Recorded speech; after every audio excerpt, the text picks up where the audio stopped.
Hello guys, welcome to my channel Bhatkanti. आज आपको virtually घुमाने ले जा रहा हूँ गुजरात का सबसे बड़ा शहर अहमदाबाद।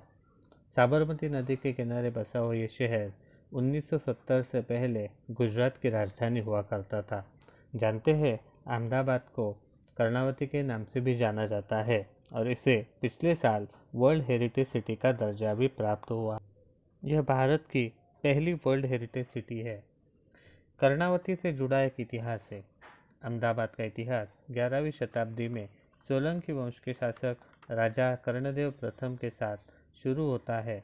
उन्होंने भील राजा अशपाल या जिन्हें अशावाल के नाम से जाना जाता है, उसे जंग में पराजित कर इस शहर की स्थापना की थी। साबरमती के किनारे कर्णावती नाम का शहर बसा हुआ था। ऐतिहासिक तौर पर भारतीय स्वतंत्रता संघर्ष के दौरान अहमदाबाद का प्रमुख शिविर आधार रहा है। स्वतंत्रता का प्रमुख शिविर आधार रहा है।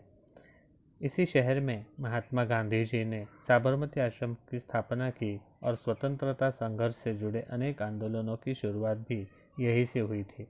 अहमदाबाद बुनाई के लिए भी प्रसिद्ध है। इसके साथ यह शहर व्यापार और वाणिज्य का केंद्र के रूप से बहुत अधिक विकसित हो रहा है। अहमदाबाद को भारत का मैनचेस्टर भी कहा जाता है। देखा जाए तो यहाँ घूमने लायक कई जगह है। इनमें से कुछ आधुनिक है या तथा कुछ पौराणिक भी है। एक एपिसोड में सारी जगह कवर करना तो मुश्किल है, इसलिए हमने इसके 3 भाग में डिवाइड करके आपके सामने पेश कर रहा हूँ। आज के एपिसोड में हम लोग देखेंगे साबरमती आश्रम, हाथीसर जैन मंदिर, सिद्धि सईद जाली, जामा मस्जिद। आइए फिर जानते हैं इस सब के बारे में। साबरमती आश्रम। इस आश्रम की स्थापना गांधी जी ने सन 1915 में की थी। यहाँ से ही गांधी जी ने दांडी यात्रा की शुरुआत की थी। इसके अलावा यह प्रमुख भारतीय स्वतंत्रता आंदोलनों की नींव भी रखी हुई है। यह आश्रम साबरमती के किनारे बसा हुआ है, इसलिए इसे साबरमती आश्रम भी कहते हैं। गांधी जी की मृत्यु के पश्चात उनकी स्मृति को निरंतर सुरक्षित रखने हेतु एक राष्ट्रीय स्मारक की स्थापना की थी। 1963 में इस आश्रम में गांधी स्मृति संग्रहालय भी बनवाया गया था।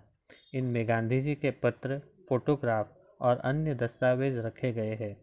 यंग इंडिया, नवजीवन तथा हरिजन में प्रकाशित गांधी जी के 400 लेखों की मूल प्रतियां, बचपन से लेकर मृत्यु तक के फोटोग्राफों का बहुत संग्रह और भारत तथा विदेशों में भ्रमण के समय दिए गए भाषणों के 100 संग्रह यहाँ प्रदर्शित किए गए हैं। इस संग्रहालय में पुस्तकालय भी है, जिसमें साबरमती आश्रम की 4000 तथा महादेव देसाई जी की 3000 पुस्तकें हैं और गांधी जी द्वारा और उनको लिखे गए 30,000 पत्रों की अनुक्रमणिका है। इन पत्रों में कुछ तो मूल रूप है और कुछ के माइक्रोफिल्म सुरक्षित रखे गए हैं।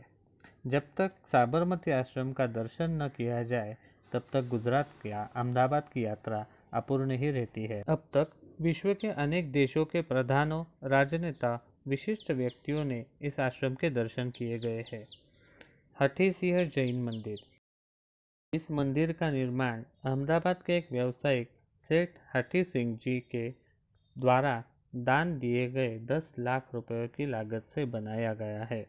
इसका निर्माण 1848 में हुआ था। सफ़ेद पत्थर से बनाया गया यह मंदिर सलत समुदाय का शिल्प कौशल का एक उत्तम उदाहरण है। इसे शिल्पकला का बहुत ही अच्छा और बारीकी से कामगिरी की गई हुई देखा जा सकता है। जामा मस्जिद। पीली पत्थर से बनी यह मस्जिद पूर्वी देशों के सबसे खूबसूरत मस्जिद है तथा हिंदू व मुस्लिम संस्कृति के अद्भुत संगम को दर्शाती है। इसका निर्माण सन 1423 में कराया गया था। जामा मस्जिद इसी मस्जिद के कारीगरी का झुलती मीनारें प्रस्तुत करता है। सन 1818 में इसकी मीनारें भूचाल में गिरी हुई है। झुलती मीनारें आज भी दूर से ही देखी जा सकती है। मध्यकालीन मुस्लिम स्थापत्य कला के उत्कृष्ट उदाहरण इन मीनारों में देखा जा सकता है। इन मीनारों की एक विशेषता है कि एक मीनार पर दबाव दिए तो दूसरी अपने आप हिलने लगती है। संभवतः इसीलिए इसे झूलती मीनारें भी कहते हैं। कांकरिया तालाब। इस झील का निर्माण कुतुबुद्दीन ने 1451 में करवाया था। आज के समय यहाँ के निवासियों के बीच यह एक प्रसिद्ध जगह है।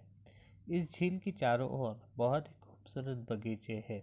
झील के बीच में एक बहुत सुंदर द्वीप महल है, जहाँ मुगल काल में के दौरान नूरजहाँ और जहांगीर अक्सर घूमने आया करते थे। यहाँ पर नौका विहार का भी उत्तम प्रबंध है और यहाँ घूमने के लिए एक टॉय ट्रेन भी है, जिसे हर उम्र के लोग एंजॉय कर सकते हैं। सो गाइस, ये पहले एपिसोड में बस इतना ही। बाकी जगह अगले 2 एपिसोड में हम लोग कवर करेंगे। यदि आपको ये वीडियो पसंद आया तो इस वीडियो को लाइक, शेयर और चैनल को सब्सक्राइब ज़रूर कीजिए। Thank you so much. Take care.